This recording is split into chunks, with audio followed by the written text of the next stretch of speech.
ఓం శ్రీ గణేశాయ నమః. శివానందలహరి 45వ శ్లోకం. ఛందశ్శాఖిశిఖాన్వితైః విజవరైః సంసేవితే శాశ్వతే సౌఖ్యాపాదినిఖేదభేదిని సుధాసారైః ఫలైర్దీపితే చేతపక్షిశిఖామణే త్యజ వృధా సంచారమన్యైరలం నిత్యం శంకర పాద పద్మయుగళీ నీడే విహారం కురు అంటూ ఈ 45వ శ్లోకంలో శివుణ్ణి ఒక జ్ఞానమూర్తిగా చూపిస్తూ ఆ శివ చరణాలు అనేటువంటి ఒక వేద జ్ఞానాన్ని నువ్వేమో పొంది ఆ శివ చరణాలు అనేటువంటి గూడు దగ్గర ఉండు అని చెప్తున్నారు. దానికి సంబోధన ఎలా చేస్తున్నారో తెలుసా?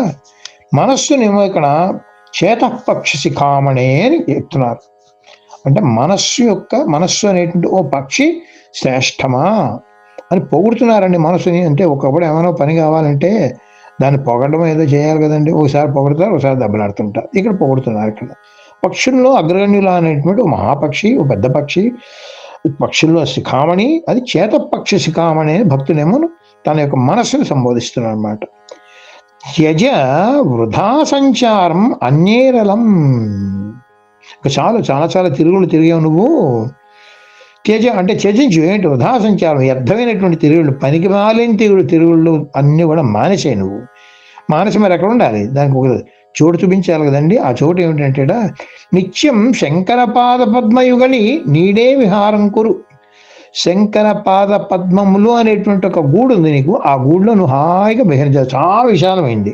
ఎంతసేపు అయినా ఎంత మేలైనా నువ్వు తిరగవచ్చును అని చెప్తూ ఈ శ్లోకంలో ప్రతి పదంలో కూడా శివపరంగాను, అంటే శివ జ్ఞాన పరంగాను, ఆ పక్షి పరంగాను కూడా, చేతపక్షి అని చెప్పారు కదా, ఆ పరంగా కూడా ఒక్కొక్క పదానికి ఈ రెండు అర్థాలు స్ఫురించేటట్టుగా చెప్తారు. అదేమిటో ఒకసారి మనం చూద్దాం.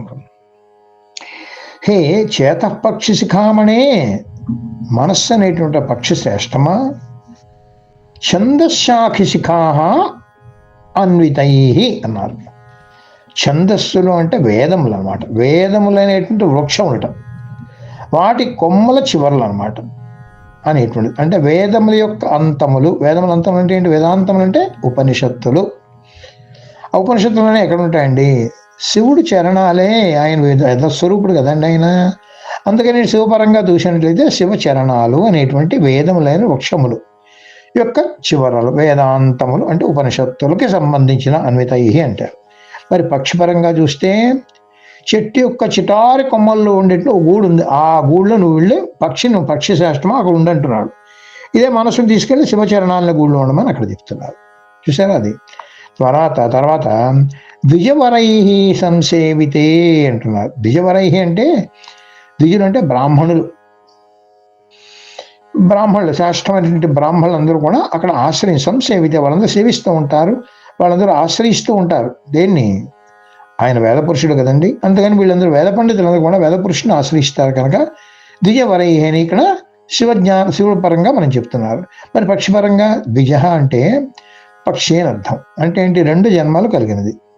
అంటే పుట్టినప్పుడు గుడ్డుగా పుడుతుంది, మళ్ళీ గుడ్డు చీల్చుని వచ్చాక ఇంకో జన్మ. 2 జన్మలు ఉంది కదా, అందుకని ద్విజ అంటే పక్షి. పక్షులు కూడా ఆశ్రయిస్తున్నాయి చెట్టు మీద ఉన్నటువంటి గూడుని అనేటువంటిది ఇక్కడ పక్షిపరంగా కూడా మనం గ్రహించుకోవాలన్నమాట. శాశ్వతే అంటే ఏంటి? అది ఇవాళ పోయేటుండే కదా, అప్పుడు నిత్యం ఉంటుంది, అది ఎప్పుడు ఉంటుంది అనమాట. అందుకని అస్మాన్ ఈ గూడు పోతే మరి ఇంకో గూడు కట్టుకోవాలి అని పక్షిపరంగా చూసినట్టు అక్కర్లేదు. ఇక్కడ వేదపరంగా చూసినట్టయితే ఎప్పుడు నిత్యంగా ఉండేటువంటిది, సదా ఉండేటువంటిది అనేటువంటిది ఇక్కడ మనం చెప్తున్నారు అన్నమాట.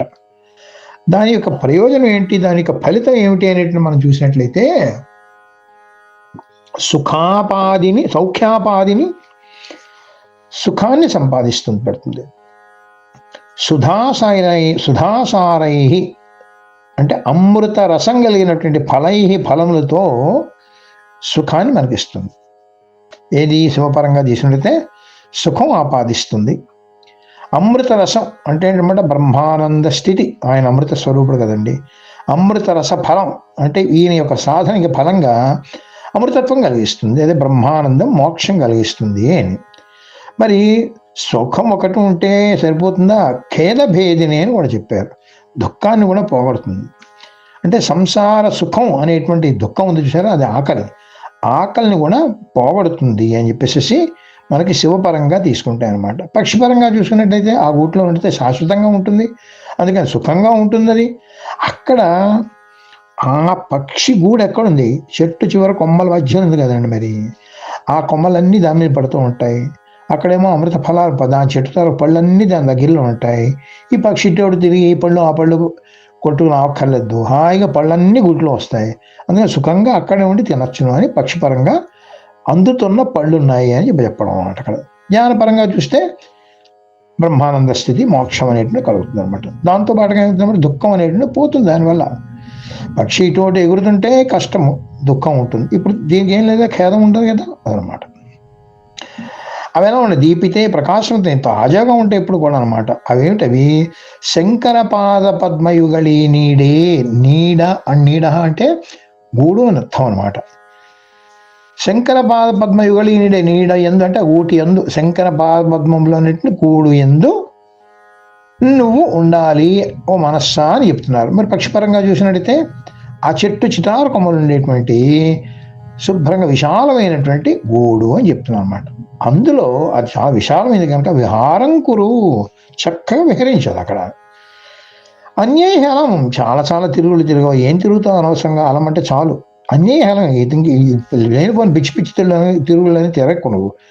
వృధా సంచారం త్యజ అంటే వ్యర్థమైనటువంటి తిరుగుళ్ళన్నీ కూడా, పనికిరాని తిరుగుళ్ళన్నీ కూడా త్యజించు, విడిచిపెట్టు అని మనస్సుకి చెప్తూ, అలాగా ఈ మనస్సునేమో శివుడి పాదాల దగ్గర ఉండమని, పక్షిని కూడా చక్కటి గూడు శాశ్వతంగా ఉంది అనేటువంటిది అక్కడ చెప్తున్నారు అన్నమాట. అది అందుకని దీన్ని సంగ్రహంగా మనం ఒకసారి చూసినట్లయితే,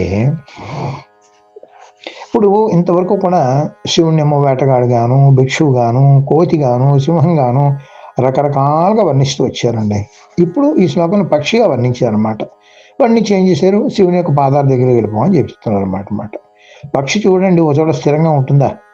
అటు ఇటు అన్నీ తిరుగుతూ ఉంటుంది. దానికి కావాల్సిన ఆహారం సంపాదించే వరకు కూడా కష్టపడుతూ ఉంటుంది, నానా బాధలు పడుతూ ఉంటుంది. ఒక్కోసారి అంత కష్టపడినా సరే ఆహారం లభించదు, ఉత్తి చేతులతో వస్తుంది, వచ్చినా ఒకప్పుడు తక్కువ ఆహారంతో వస్తుంది. ఇలాంటివన్నీ బాధలు ఉంటాయన్నమాట. మనస్సు కూడా ఏంటి, స్థిరంగా ఉండదు, ఎప్పుడు కూడా చంచలంగా ఉంటూ ఉంటుంది. ఇటు తిరుగుతూ ఉంటుంది. వికల్పాలు, ఆలోచనల తర్వాత ఆలోచనలు, ఎన్నెన్నో ఆలోచనలు మనసులో కూడా ఉంటుంటాయి అన్నమాట.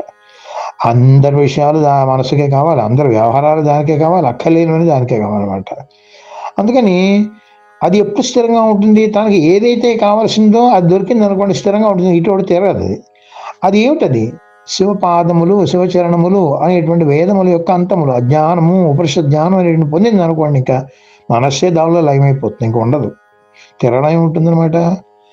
అందుకని మెదడుకు కావాల్సినట్టు మేత గురించి అని చెప్పేసి మనసు మామూలుగా లోకంలో తిరుగుతుంది, అది అక్కర్ లేకుండా శివుడు పాదాల దగ్గర తిరుగు అని చెప్పేసి ఇక్కడ మనకి శంకర భగవత్పాదులు చూపిస్తున్నారు. అదే పక్షిపరంగా చూసినా ఏమైందండి?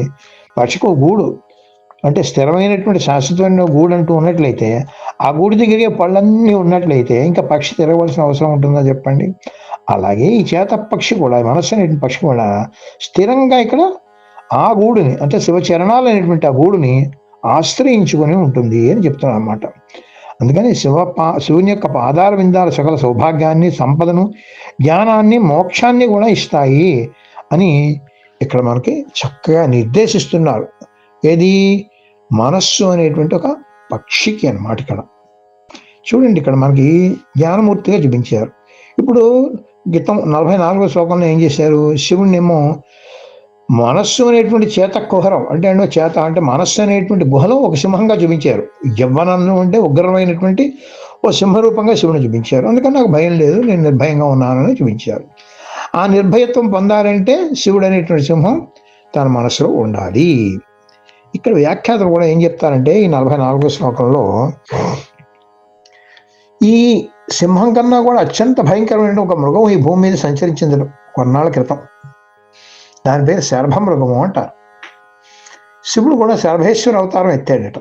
ఈ శరభ మృగం ఎలా ఉంటుందంటే, సింహముఖంలాగే, సింహవదనలాగే దానికి పెద్ద ముఖం భయంకరంగా ఉంటుంది.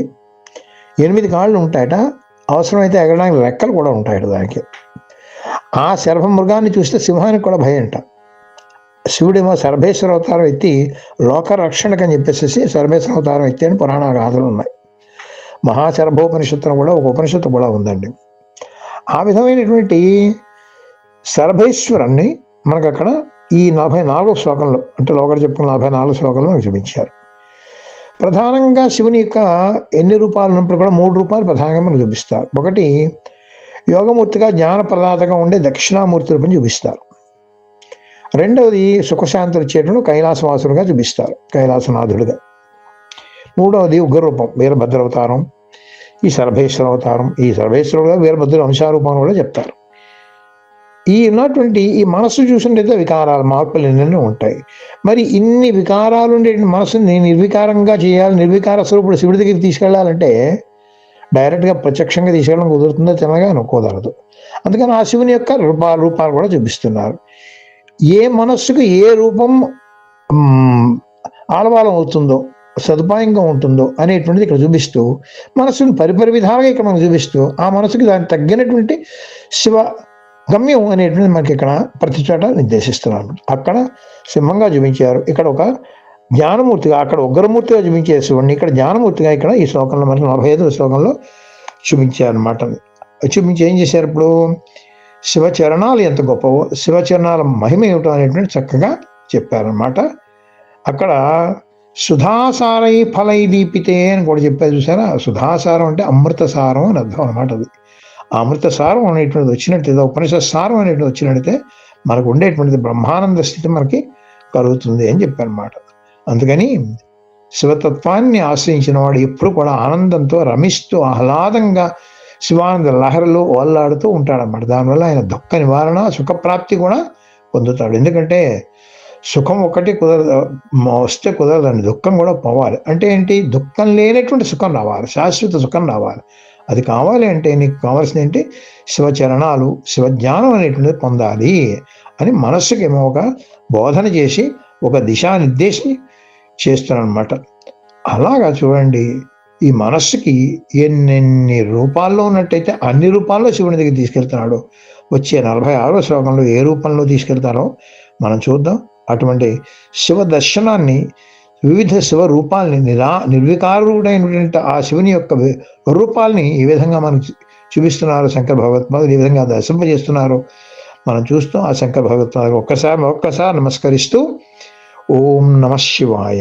మన మోహనవాణి కార్యక్రమాలు మీకు నచ్చినట్లయితే వెంటనే ఒక లైక్ చేయండి, అలాగే కామెంట్ చేయండి, ఎక్కువ మందికి షేర్ చేయండి. సబ్స్క్రైబ్ చేసుకోకపోతే వెంటనే మన ఛానల్కి ఇప్పుడే సబ్స్క్రైబ్ చేసుకోండి. ధన్యవాదాలు.